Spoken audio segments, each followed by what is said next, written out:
waxay si wada jir ah u saxiixeen mashruuc lagu dhisayo wadooyinka magaalada Muqdisho, Baydhabo, Kismaayo iyo Garowe. Wasiirka Maaliyadda Xukuumadda Federaalka Soomaaliya, Wasiirka Howlaha Guud iyo Duqa magaalada Muqdisho, 112 milyan oo dollar ayaa ku baxaysa mashruucan ay maanta saxiixeen. Wasiirka Howlaha Guud ee Xukuumadda Federaalka Soomaaliya, Cabdi Aadan Hoosow, ayaa sheegay in mashruucan lagu dhisayo wadooyinka Muqdisho, Baydhabo, Kismaayo iyo Garowe ay ku baxayso 112 milyan uu yahay bilow fiican, halka magaalooyinka kale ay noqon doonaan wajiga labaad ee xigi doona. Hadaan u soo noqdo mashruucan waa 112 milyan waa bilow fiican. afar magaalo ayaa laga fulinayaa sida wasiirka iyo gudoomiyaha gobolka waa sheegeen. markii mashruucan uu dhamaado oo lacagtaas ma aragtay la geliyo dhulka, wax la taaban kara ayaa ka soo bixi doona haduu ilaahimo.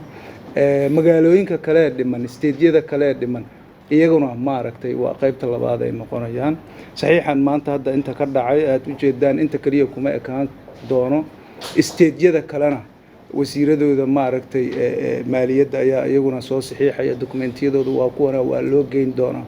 Cabdiraxmaan Ducaale Beyle, wasiirka Maaliyadda Xukuumadda Federaalka Soomaaliya, ayaa sheegay in mashruucan uu qayb ka yahay deyn cafinta dawladda ay ku bixinayso dadaalada sidii dalka looga cafin lahaa. mashruucani wuxuu qayb ka yahay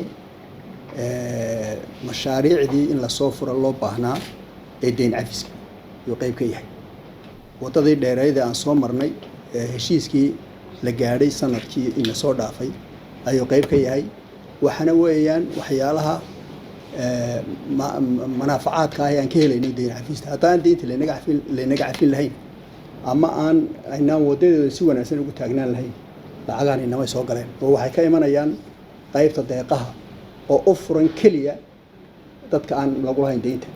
duqa magaalada Muqdisho, Cumar Maxamuud Maxamed Cumar Filish, ayaa sheegay in mashaariic kale ay xigi doonaan kuwaas oo lagu dhisi doono maamulada Hirshabelle iyo Galmudug. horumaro kale ama mashaariic kale oo ayagana maamulada Jowhar iyo Dhuusamareeb laga hirgelin doono. waxaan rajaynaynaa magaalooyinkeena marka mashruucyadaanu ay dhaqan galaan, magaalooyinkeenu inay isbedel fiican la iman doonaan oo sida hadda u yaaleen si ka duwan ay mantaqan noqon doonaan biidnillah.